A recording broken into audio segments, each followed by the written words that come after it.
Assalamualaikum warahmatullahi wabarakatuh. Halo teman-teman, jumpa lagi di channel Dr. Dimas, berbagi ilmu, berbagi manfaat.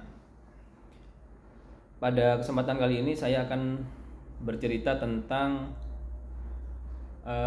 kasus yang sangat sering terjadi pada ibu hamil, terutama di 3 bulan pertama, yaitu perdarahan atau biasanya flek.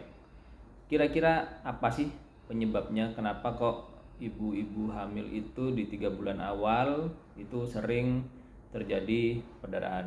Ayo kita bahas. Baik, jadi secara normal setelah terjadi pembuahan, bertemunya sperma dan sel telur, maka akan terjadi perkembangan embrio, kemudian menjadi janin dan menempel di rahim.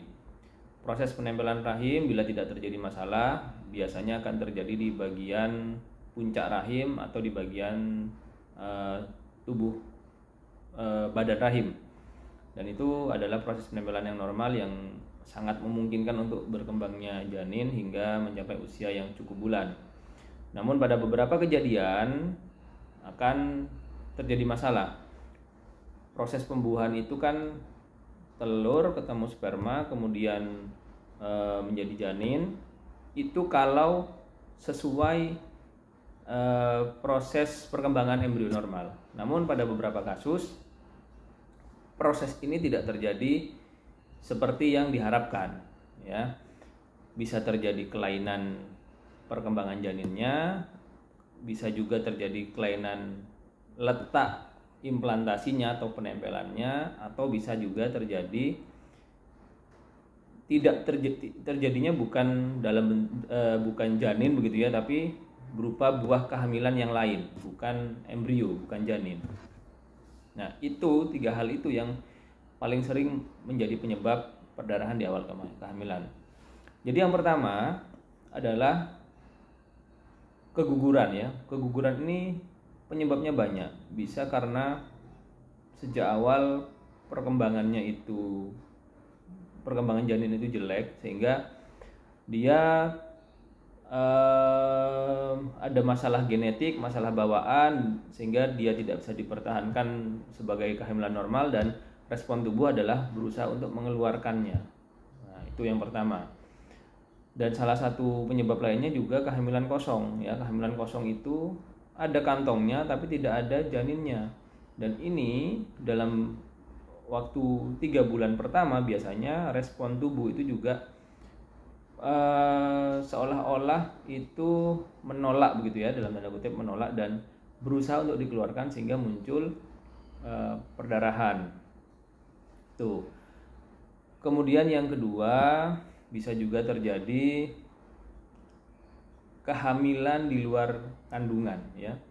Hamilnya nempelnya tidak di tempat yang semestinya, sehingga ada risiko terjadinya pecah.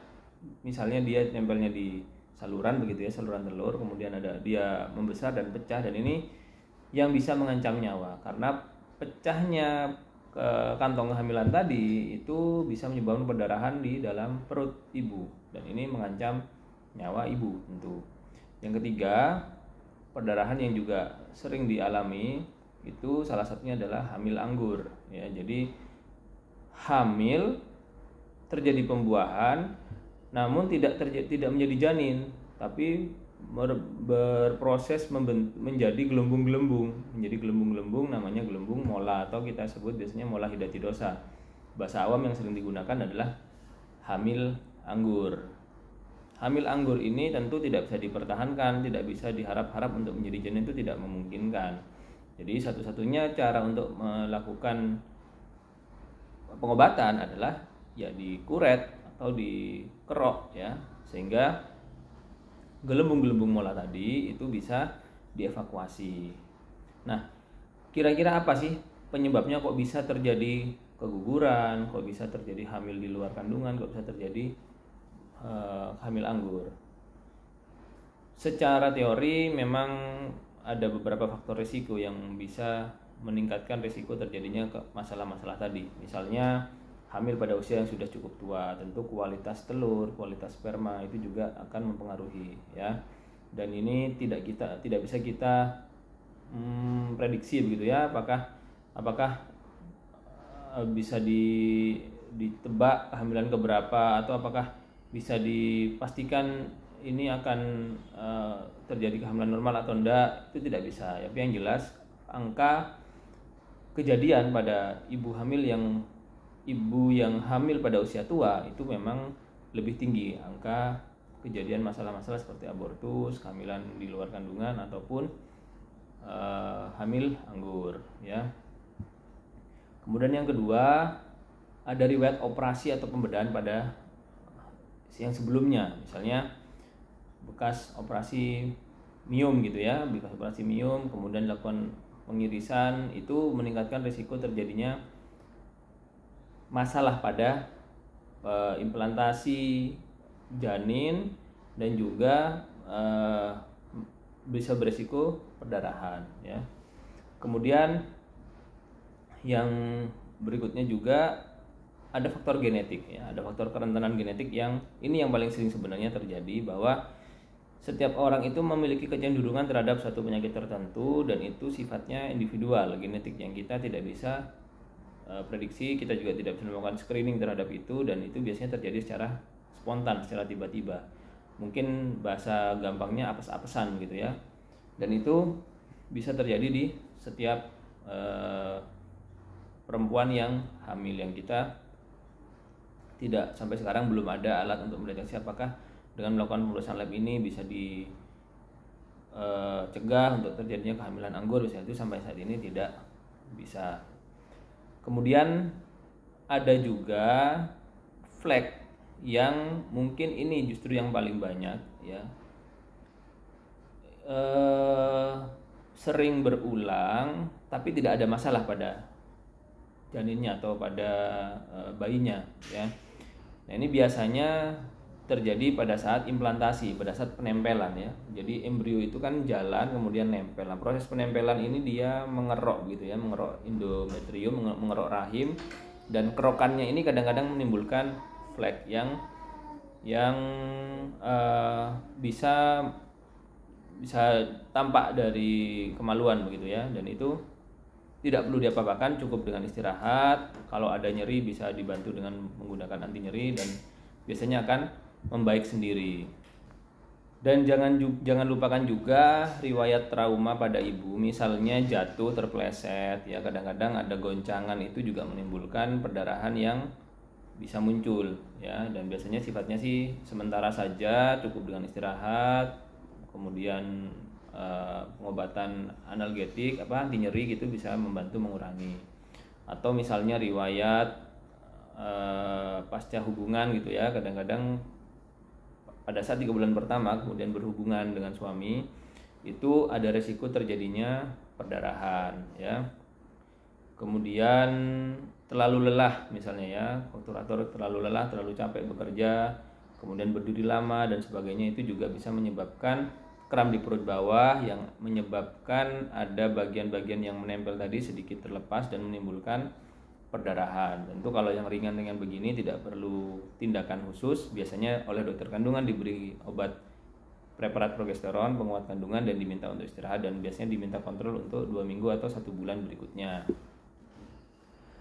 Kalau misalnya perdarahan itu terjadi terus-menerus, tidak membaik, sebaiknya kontrol berulang dan dievaluasi apakah kehamilan tadi masih bisa dipertahankan atau harus dilakukan evakuasi atau tindakan. Dan ini tentu perlu evaluasi oleh dokter kandungan secara tepat. Apakah ada makanan yang bisa menyebabkan perdarahan? Biasanya saya sering ditanya, "Dok, makanan yang bisa beresiko ini itu apa?" Tidak ada ya. Jadi tidak ada makanan yang pantangan, itu tidak ada. Bebas saja. Karena makanan ini kan konsepnya kan nutrisi ya, tidak ada makanan yang sebenarnya buruk gitu untuk janin, itu sebenarnya tidak ada ya, selama tidak berlebihan mengkonsumsinya. Itu intinya ya. Apakah bisa berulang di kehamilan berikutnya? Kalau sifatnya hanya situasional seperti karena kelelahan, kemudian pasca hubungan, trauma, ya tentu tergantung kejadian yang tadi itu terjadi lagi atau enggak. Kalau enggak ya tidak akan terulang. Tapi kalau misalnya kejadian sebelumnya mola, hamil anggur, dan apakah ada risiko di kehamilan berikutnya? Tentu akan berisiko mola lebih tinggi, atau misalnya hamil dengan kehamilan kosong tanpa janin, ya tentu kehamilan berikutnya juga ada risiko lebih tinggi. Tapi ini semua adalah risiko, tidak pasti terjadi seperti itu. Jadi risikonya meningkat. Jadi jangan memaknai risiko ini seperti seolah-olah kepastian. Bukan ya, risiko ini adalah kemungkinan yang bisa terjadi. Jadi masih ada juga kemungkinan untuk tidak terjadi. Jadi itu tadi yang beberapa hal yang bisa menyebabkan perdarahan di 3 bulan pertama pada kehamilan. Kalau teman-teman mengalami keluhan perdarahan di awal-awal kehamilan, maka segeralah periksa ke dokter untuk memastikan apakah ada risiko keguguran, apakah ada kemungkinan hamil di luar kandungan, apakah ada kemungkinan hamil anggur, atau hanya faktor-faktor kelelahan atau faktor-faktor trauma-trauma yang sebelumnya. Baik, sekian video kali ini. Terima kasih sudah menyimak. Wassalamualaikum warahmatullahi wabarakatuh. Berbagi ilmu, berbagi manfaat.